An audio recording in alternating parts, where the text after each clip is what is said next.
Hello everyone, welcome to another episode of A Girl in the Product World. I'm your host, Amna, and I'm joined today by a very, very special guest, Namrata Nam. Nam is a seasoned technology executive with over 15 years of experience in product management and across technology, and that's across various sectors, including education, healthcare, broadcast media, and telecom. She began her career within software engineering in India before transitioning into product management after completing her MBA. She's held significant leadership roles. She's currently a CDO, but she holds many others, which we're going to go into later on as well. But most notably, she was Senior Director of Product Management at Viacom and Chief Product Officer at Inter-University Partnerships. She also holds many roles beyond her corporate life, where she is deeply committed to community building and mentorship. She founded Women in Product UK. It's a community supporting female product managers and leaders, and CPO Track, which is aimed at guiding aspiring chief product officers into their next roles within their careers. Additionally, she serves as a non-executive director at the Open University Business School and RISE. She's got so much experience. Honestly, I can't fit it into one bit here, but we're going to go into it as much as we possibly can. Nam, welcome to the podcast. Thank you so much, Amna. I know it's a mouthful. Apologies. I don't even try. I don't even try. That's why I just keep it very simple. I have two jobs. My day job is this. My side job is this. That's what I say now, because else it gets very complex. But no, thank you so much for having me, Amna. And I have to tell you this, and I know we are recorded. I love your name, by the way. And I don't have a girl. I have two boys. But your name was one of my the girl name list in my list. So I had this whole list of names of boys, names of girls, because I'm a crazy planner, as you can tell. And I made this list when I was like 21. Wow. So Amna was in the list. Sadly, I never had a daughter. So I'm just saying, I love your name. Oh, thank you so much. I love that. Oh, that's so special. I didn't know this before, guys. So yeah. Oh, that's really nice. Well, there we are. Lovely place to start.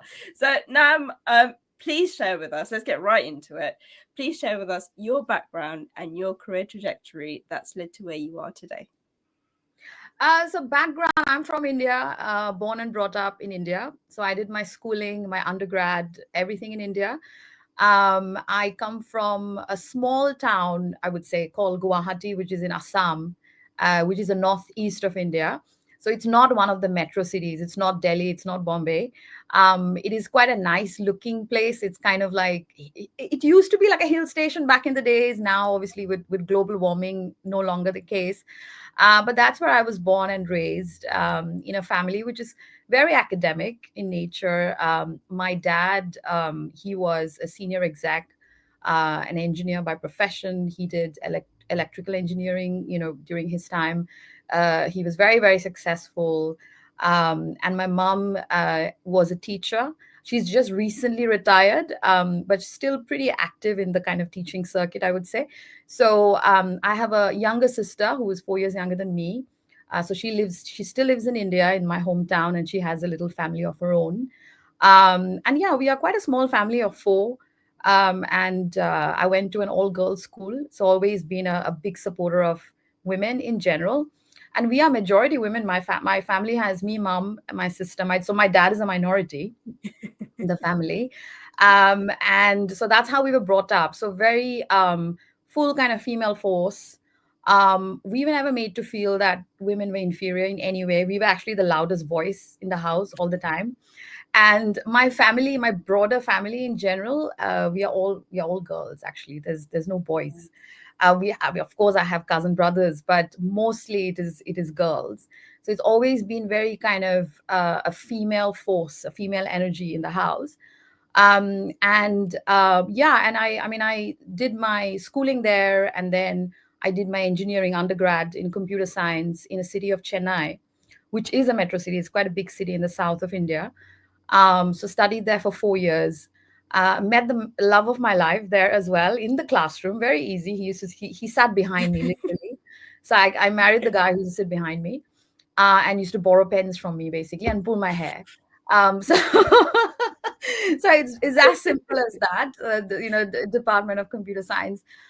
So yeah, I mean, I graduated CS.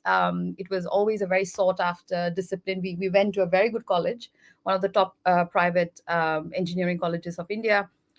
So got a job pretty quickly. So I worked in a company called Wipro Technologies, which is one of the top technology consulting companies in the world. So I started my career in Wipro in Bangalore, which is the Silicon Valley of India. So that's where the story started, I think, the career story. But I only got to live and work in Bangalore for just like 2 years, very brief, because I got chances to work internationally pretty quickly. So I had a short stint in Boston. My client was EMC Corporation, which is now Dell. So I worked there when I was, really, really young. This is me when I was 22, probably 22, 23. And then I've always wanted to take a break from my higher studies. So I wanted to do an MBA always, and I wanted to make sure that I do it early on rather than just keep kind of postponing. So I did it at 25. So I did my MBA at 20. So I entered my MBA studies at 25. I also got married at 25. So two things happened same year. So you can imagine how busy that year was for me. And because I did my MBA here in the UK, I moved here. So I moved to Manchester. That's where I did my higher ed. And my husband was already here. So my boyfriend obviously became my husband by then. So he was working in BT, actually, which I know Amna is your ex-employer. So he was working here. So both of us kind of started our little life here. We built it kind of ourselves. And since MBA, I moved into product. Product was just very nascent, I would say, back in those days. It was not really a discipline. So I took a chance on myself because that's all you can do. You can take a chance on yourself. That's you just risking yourself basically, and nobody else. And typically, back in those days, the kind of after you do any kind of management or business degree, people would generally go for management consulting or they would go for finance and banking, especially in the UK. Yeah. I did none of those. I actually just pursued tech, which was considered to be almost a crazy move back Mm. then because nobody did that, Yeah. so it was considered to be quite crazy. But I thought it's fine, let's just do something different, let's see, let's take the risk. And I think the risk paid off because I was probably one of the earliest PMs in London, because we moved to London after my education. And because when you have that first mover advantage, right, when you're one of the first few people who do something, you also get to kind of define the role in that market. So I feel like I was extremely fortunate to do that and just got promoted pretty fast. And from a PM, I became a chief product officer within a period of, I think, 8 years or something. So pretty Mm. fast. And then I've been in the C-suite world for 5 years.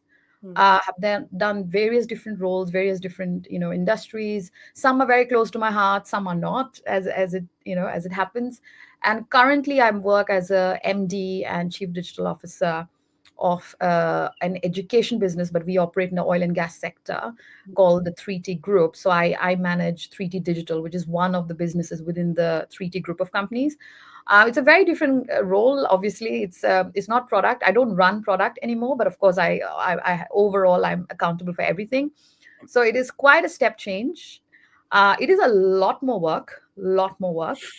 Uh, and we can talk about that. And I also, apart from work, as you mentioned very nicely, I do run Women in Product UK and CPO track, which we can talk about later. And I have one husband and I have two boys, two little boys.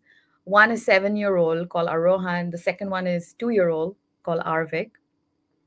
Both keep me very busy. Both are incredible.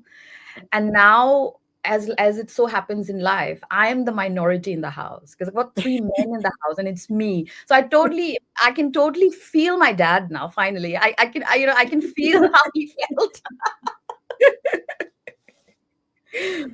Oh, amazing. There are so many branches we can go off on. I think we need a few more episodes, to be honest. But wow, that is incredible. Firstly, thank you so much for sharing that, Nam. I think you've covered so many key points there as well. And by the way, Nam's children are exceptionally cute. If you do follow her, she does put them up every now and again. They're very, very cute boys.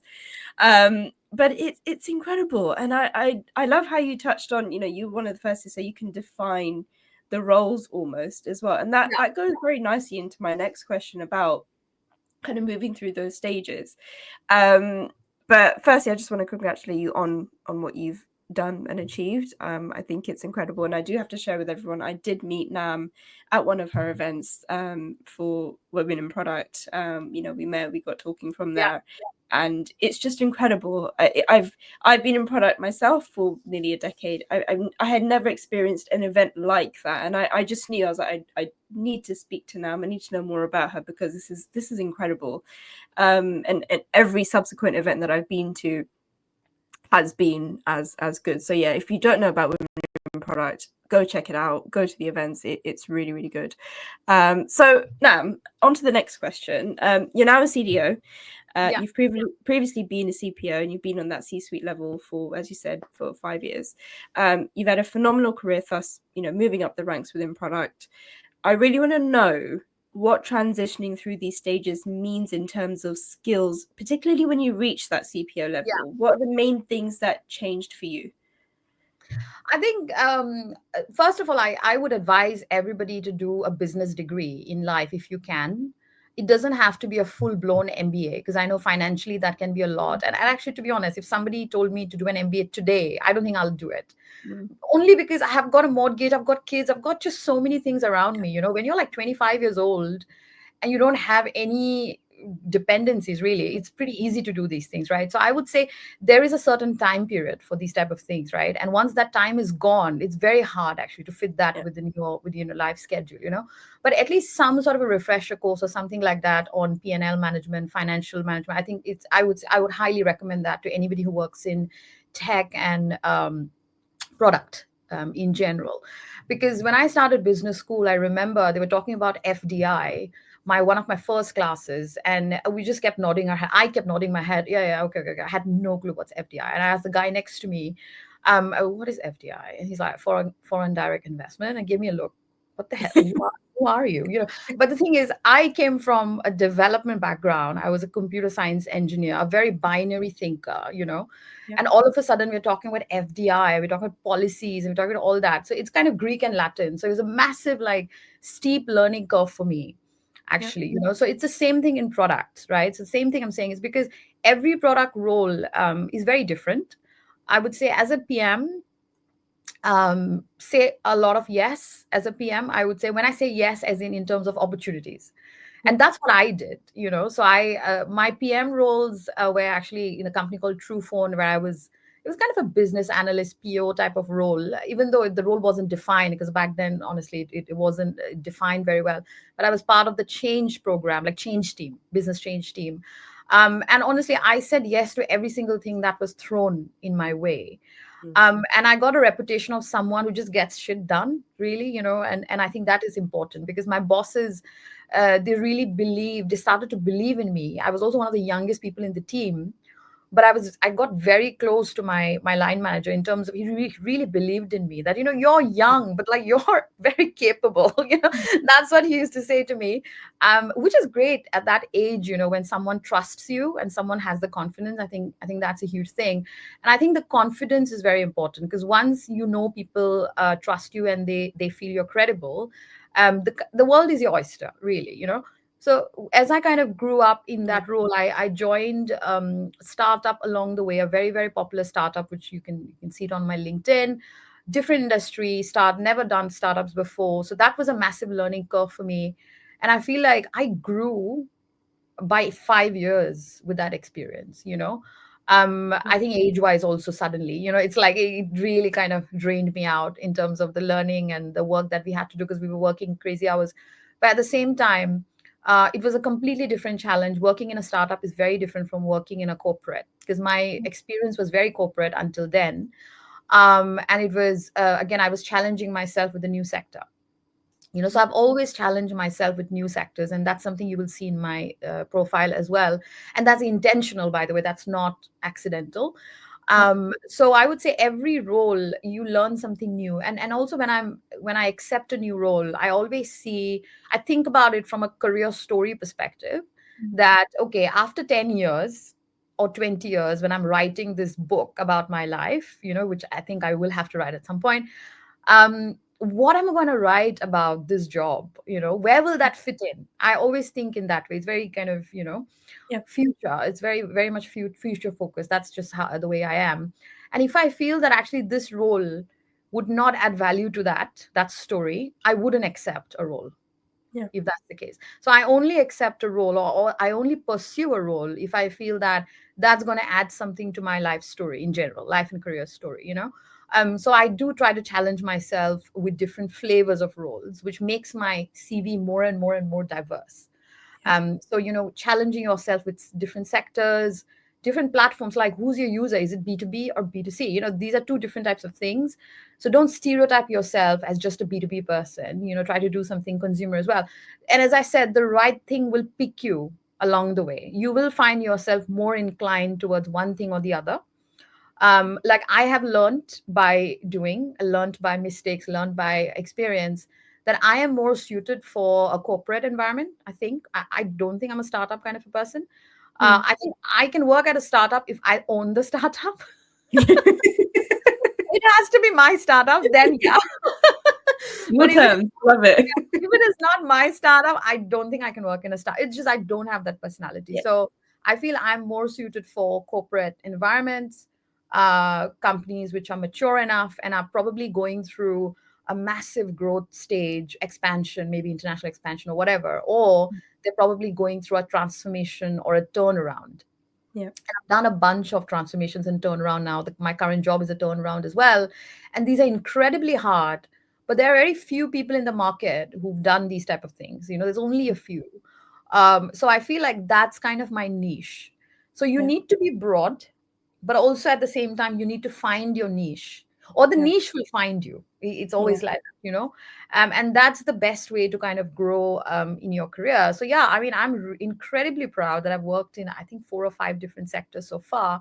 Yeah. But if I have to give a elevator pitch about myself, I don't mention 5 sectors. I just pick 3 of them, the ones that I truly love. Yeah. And I would also focus on what type of a business I would like to work on. So just kind of trying to be more focused in terms of what you want, but also experiment a lot. Don't say no. Yeah. So if someone is giving you more work, don't think about, oh, it's going to affect my life. And all. Don't think about that. Think how lucky you are that you were picked for that extra work. Yeah. And you learn to manage it, right? It's Yeah. like we all wear different hats, and you learn to manage it. And I love what you say about trying different things, because I meet a lot of product managers along the way, just people in product in general, and they think, oh, I've been offered an opportunity, but it's not within my industry. And I'm screaming inside, go for it, because it's something new. I've Yeah. also had the advantage of trying different industries out, because then you learn about yourself. And what I'm hearing in general from your response there is getting to that next level is a lot about learning about yourself. What are you Yeah. suited towards? What do you like? What you don't like?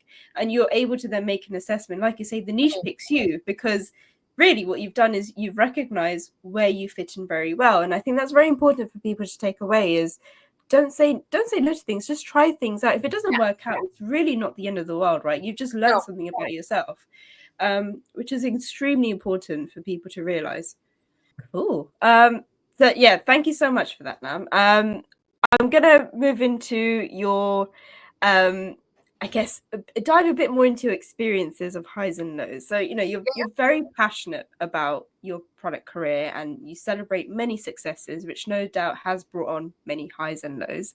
What are the main ones that you've experienced that you can share with us? I'd love to know. Highs and lows. I think high would be getting a job at Babylon Health. I think it was 2014.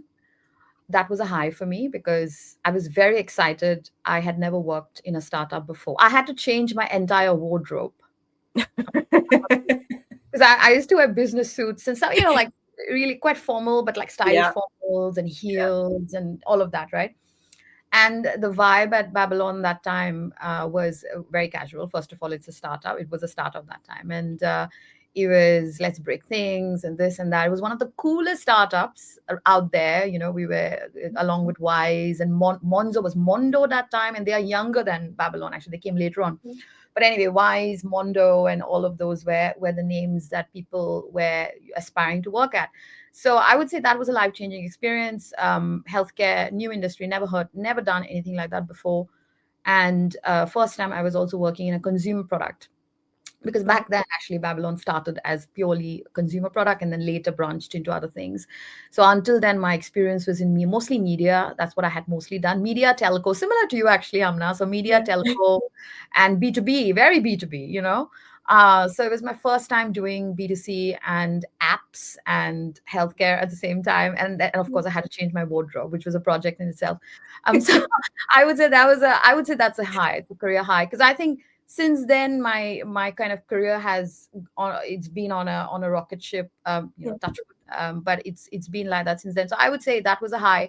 I think the other high was working at Paramount, in terms of scale, of mega scales, one of the top five, you know, legacy media brands in the world.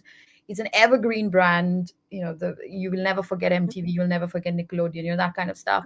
So working in brands that you grew up with. My parents were very lucky when sorry, my parents were very excited when I worked at Paramount, because they were like, oh, finally we can tell people, because everybody knows MTV. Like that's what is the most important thing, you know. So I thought, oh, finally people will get it, like, you know, otherwise no one knows. Yeah. So that's what my mom said. And I have a lot of cheeky pictures of mine with MTV, you know, background and Nickelodeon. My Nice. mom has been in the office as well actually, and just, you know, spend time with us, you know, everything. So that was, I think, another career defining, because it gave me the you know, for the profile, it's all about credibility ultimately. Like, can this person do big roles, you know, Yeah. can this person survive in a big job in a big company, for example. So this role gave me that big job in a big company. I was leading product for Europe. So, you know, really good team, really good challenges, worked across 26 brands of Paramount. Yeah. So I think that was another career defining moment. And I think the third was probably my current job, I would say, actually, because this is like, I'm not leading product anymore. Product is a part of what I do. Obviously, it's, you know, it reports to me ultimately, but this is typically, it's a CEO role. Ultimately, it's an MD role.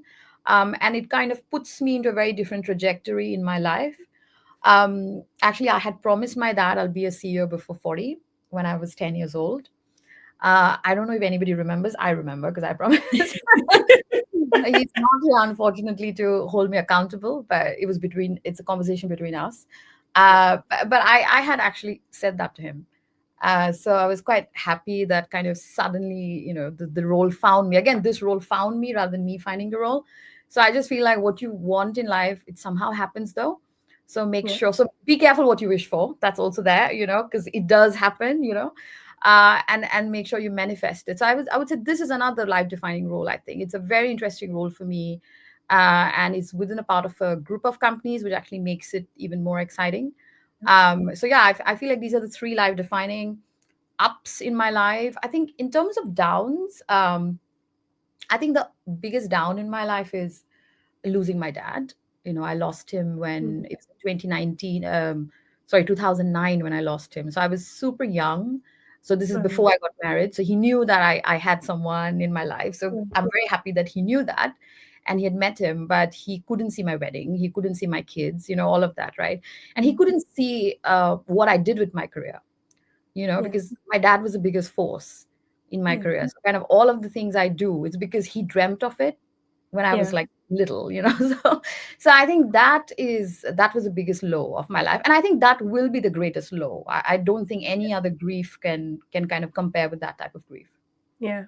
Well, I have no doubt he is watching you and he's immensely proud of what you've done. And technically, I would say you are a CEO because of CPO track Oh, of and course, yes. PPIP. So, you know, you've definitely ticked that off. But no, thank you so much for sharing. And I definitely believe he would be very, very proud of you.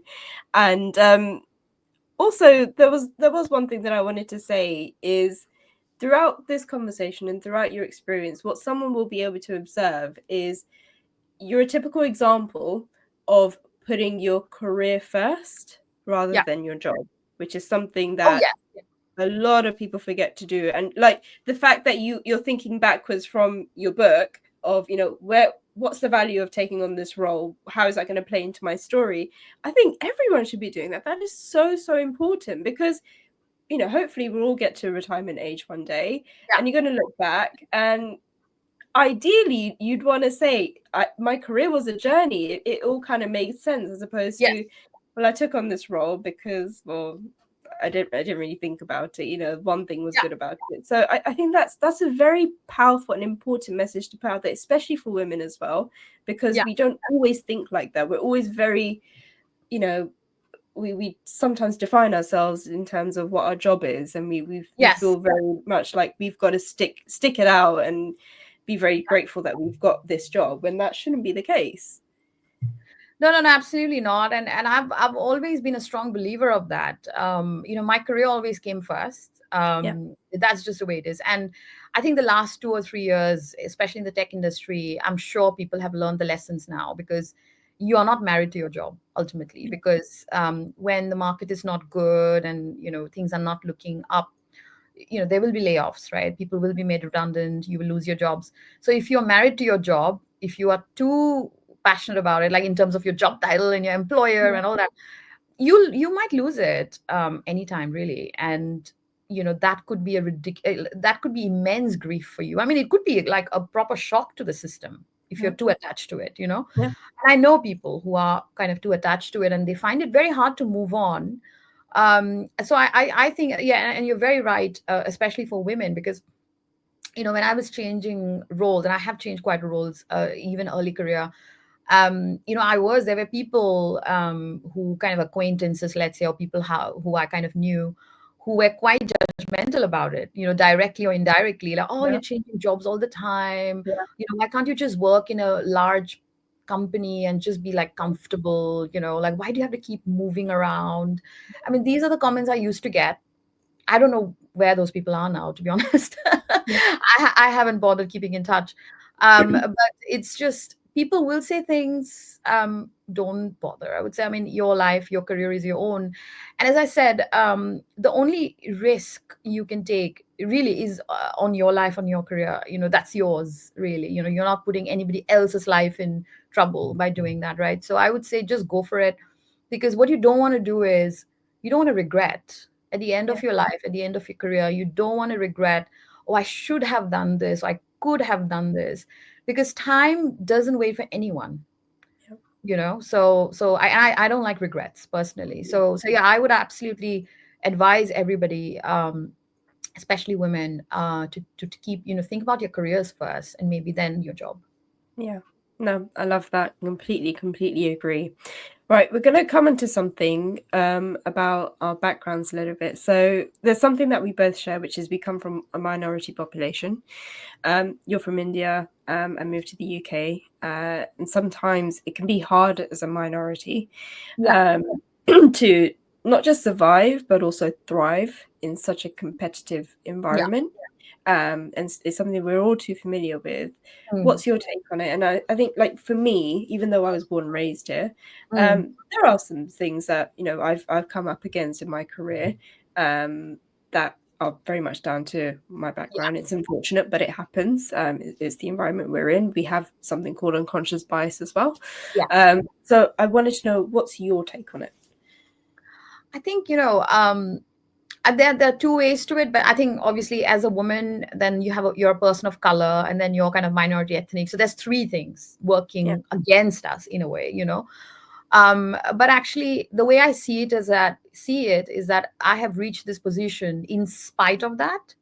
yeah, And I think that for me is something that I'm proud of, because in spite of me being a woman, in spite of me being a person of color, in spite of me being from a minority ethnic background, and actually being an immigrant as well, so there's like a fourth wheel to it as well. In spite of all those things or issues or problems, let's say, I have still made it, yeah, whatever I'm doing now, right? And maybe if I didn't have all that, maybe I could have done much better than what I'm doing today. But I'm actually happy of yeah, wherever I am today. It makes me happy and content. So I would say try to use your things that you feel that works against you. yeah, Try to make it your superpower in a way. Try to think about how you can use that somehow to work in your favor. Like I had a manager, this is a few years ago, and I had gone to a conference. It was a digital transformation conference, something like that. This is a while ago. He actually sent me there. And I came back the next day. It was a 1 day conference. The next day I came to the office and I said to him that, oh, do you know what? Like it was a good conference, but there were like 4 women. Like and really, I'm not even kidding. You know, there were like 4 women. There were like very few of us, and this is like 7, 8 years ago as well, right? So people were not even bothered back then about diversity in Yeah. panels. Stuff like now, people actually care. People genuinely think like, okay, do we have diverse panels? Do we have all that? Back then, I just don't even think people cared. So it was like every panel was basically guys, and there was like one woman who basically didn't even speak, was just in a panel, was just like, didn't even have like a spot to speak, or wasn't even allowed to speak. So it was that bad, right? And then so I said this to him, and he said to me, that's brilliant, Nam, because if you think about it, you can create, there's a massive like white space there, Yeah. which you can fill. Because if you think about it, that's amazing, isn't it? And I never thought about it that way, you know so he said that to me, and he vanished to another meeting, and I just kept thinking the whole day, and I was like, but that is how the perspective should be. That's the abundance mindset. Yes. You've got two types of mindset: the scarcity mindset, where every you think everything is against me, the world is against Yeah. me. Like, I'm a woman of color, I'm an immigrant, I'll never make it. That's a scarcity mindset. The abundance mindset is, well, I am one of the very few people who have all these things, so maybe I should, I'll make it, Yeah. because of those things, right? So I feel like it's the mindset change that's needed, especially for women from our backgrounds. So I would say that really helped me, kind of, and I was kind of mid-career that time. And since then, I've always thought about it that way, because most of my jobs, especially if you're in tech, you are kind of a minority Yeah. anyway. Especially as a female C-suite in tech, you are definitely minority. Yeah. Most of my directs are always men as well. Yeah. Of course, I try my best to hire more and more women, but of course, you can't hire people just based on gender. It is ultimately merit, Yeah. and it's ultimately whoever fits the job, right? So I'm very used to working in a very, very kind of male dominated environment. But I feel like there is definitely a space. I mean, if you look at most turnarounds or transformational type of jobs, it always goes to women. If you see, Yeah. always in most Yeah. companies, they always bring a woman to fix the problem. Yeah. When someone has something, even government, well, we've seen it, right? When Yeah. something is broken in a company, and really badly broken, they always bring a woman to fix it ultimately, and the Yeah. woman fixes it, and maybe then you remove her or whatever, unfortunate. But Yeah. generally, it's always the woman who's been brought in to clean the house, to make sure things are in order. So I really feel genuinely we have some mega superpowers, that we should not be ashamed of. Yeah, I think you've hit the nail on the head there. That is the perspective that we should be taking. I remember as you were talking there, I remembered a post that I read once on LinkedIn Yeah, where someone said, um, you know, that is your superpower, being different, looking different. So if you're in a room full of people and you're the one who looks different, and imagine if you speak, everyone will pay attention because obviously it's that wow factor of, oh, there's yes, someone who's yeah, different and they talk, we yeah, should listen. I completely agree, we should absolutely take that as our superpower and change our mindset, because it happens, right? yeah, Like you say, and you made it as well. So no, absolutely agree. And coming on to you changing your mindset and becoming this superpower, yeah, I suppose when it comes to managing lots of roles, and we touched on this earlier in the yeah, episode, you're managing lots of different roles and projects at one time. As anyone who can see this episode and listen to it, they can see that you also have a family. You've got two small yeah, children, different ages in terms of where they are in school and stuff.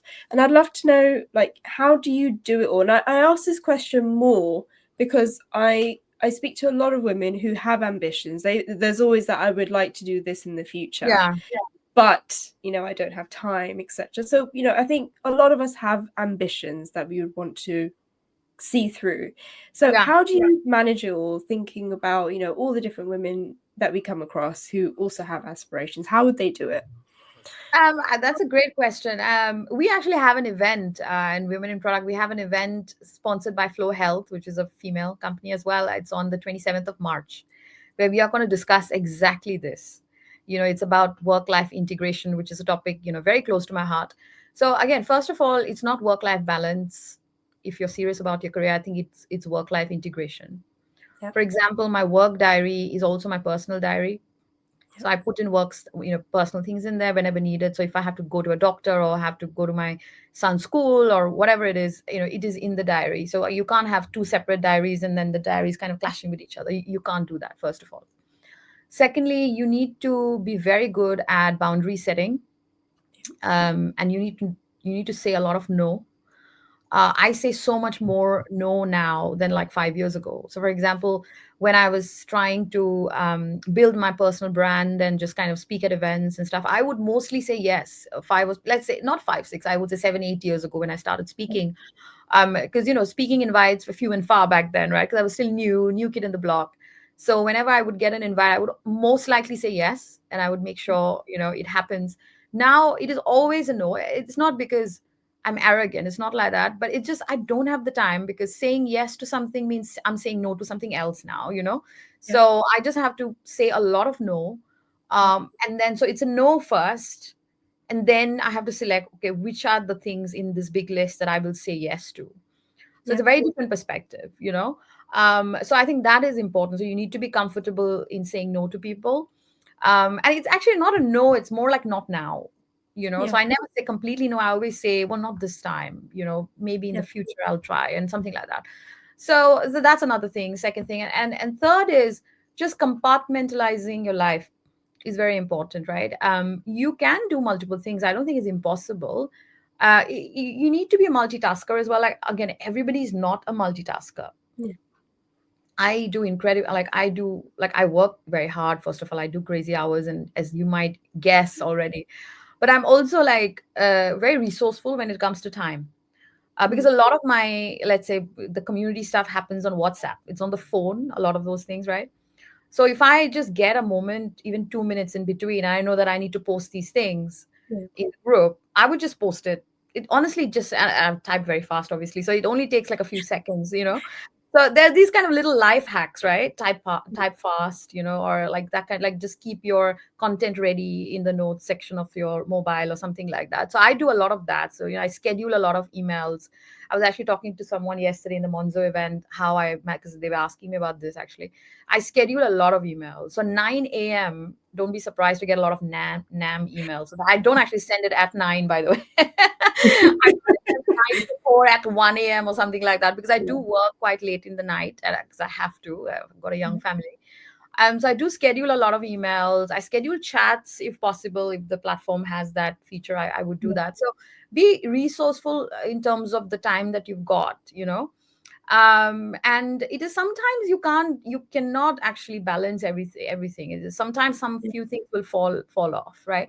Unfortunately, for women especially, it tends to be the family side. So kind of, I would love to spend more time with my kids, for example, but I just don't have that kind of time.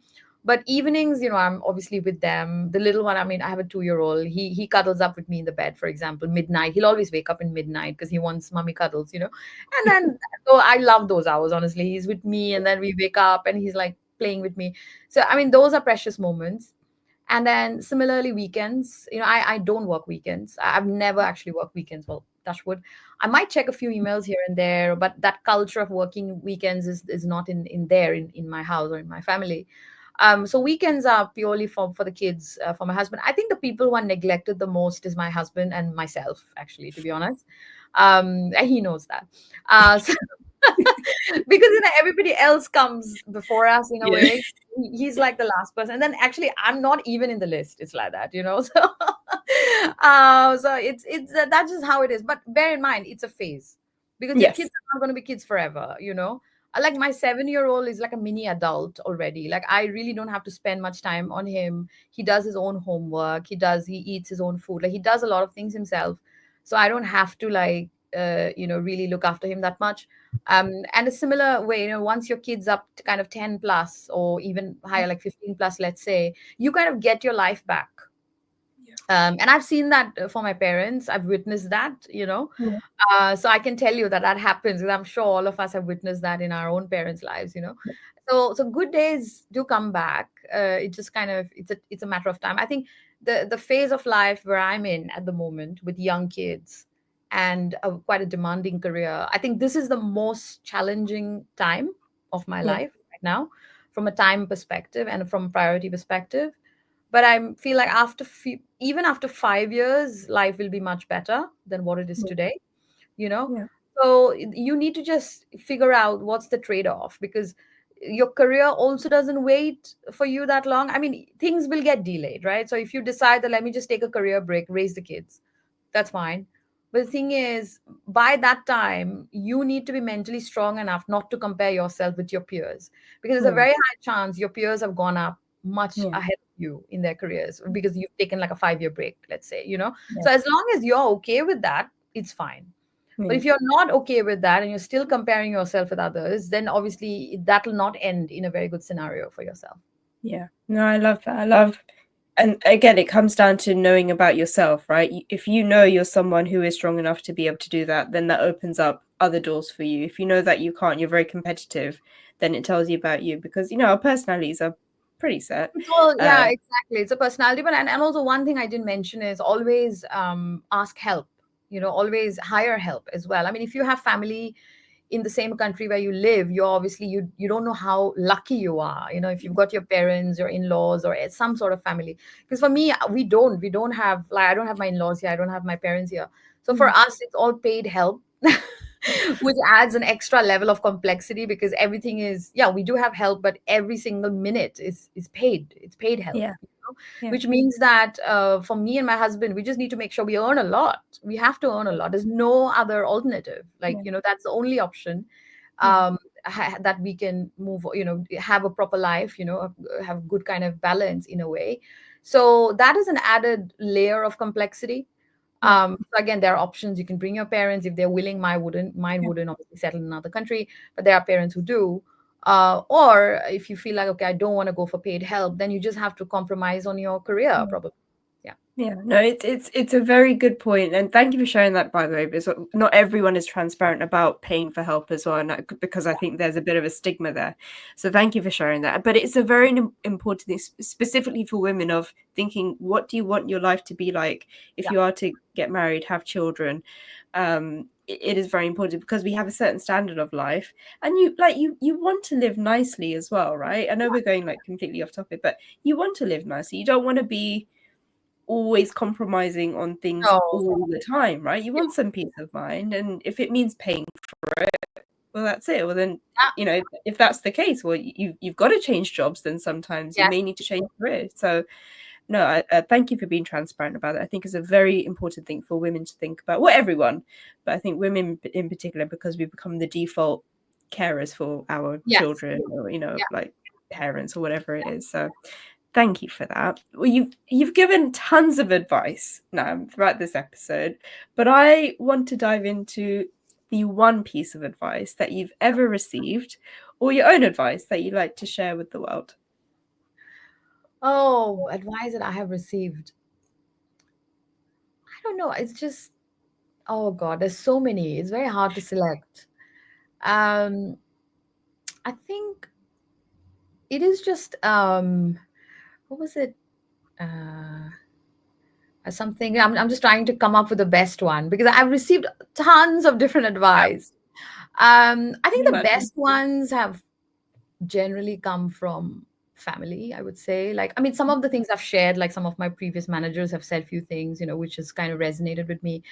But I feel like the best advice have come from, like, someone like my grandfather, for example, who's a very, very clever, person. My mom as well. And it's always kind of very philosophical, some of these things. Like my grandfather would say, as you go higher up, he used to always say that, it's always nice at the top, but it's lonely, kind of, you will be Yeah. lonely at the top. So, if you find yourself a bit lonely, also realize you're succeeding in life, you're actually doing very well in life. That's why that's happening.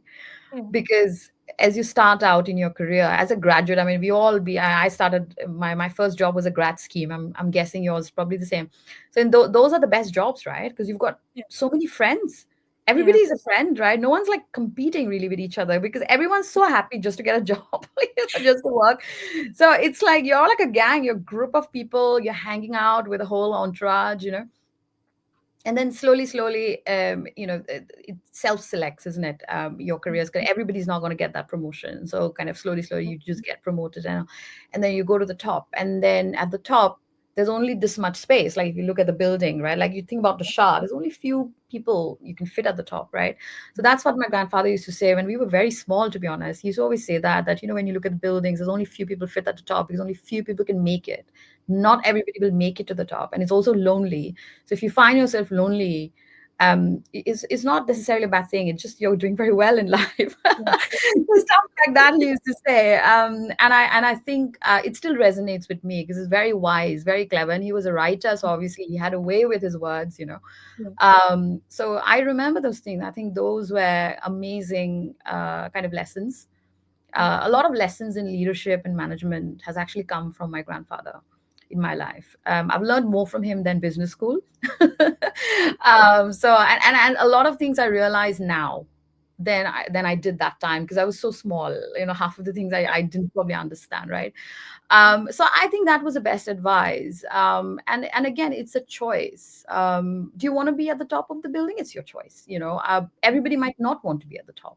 Yeah. You might not want to go the top of a building. You might be happy just staying somewhere in the middle, Yeah. or maybe at the bottom where you're surrounded by lots of people. So I feel like it's ultimately what life you want. Just chase it. Just Love it. decide what you want. which part of that building you want to be in. First decide that, right? Which stage, which floor, and then chase that floor. Love it. Thank you so much, Nam. Well, we'll be following you right to the top. I'm so excited to see what you do next. Genuinely, I'm thoroughly enjoying watching your journey, being part of it somewhat as well. It's been an absolute honor having you on. Thank you so much for your responses and being so open and willing to share. I think that's really, really nice to see. So thank you. I've thoroughly enjoyed this, and I hope our listeners take this away and enjoy it and learn so much as well. Connect with Nam, connect with Whip and CPO Track as well. I'll put all the links down. Yes. Thank you so much, Nam. Thank you. No, it's my pleasure. I think I love pods like these, which are very open as well. Kind of, it's a bit fluid. You can go in different directions. So yeah, I really prefer these. So yeah, thank you so much for having me. I know we've been talking about this for a long time, so I'm very happy that it's finally happened. Thanks a lot. Thank you so much, Nam, and all the best. Thank you.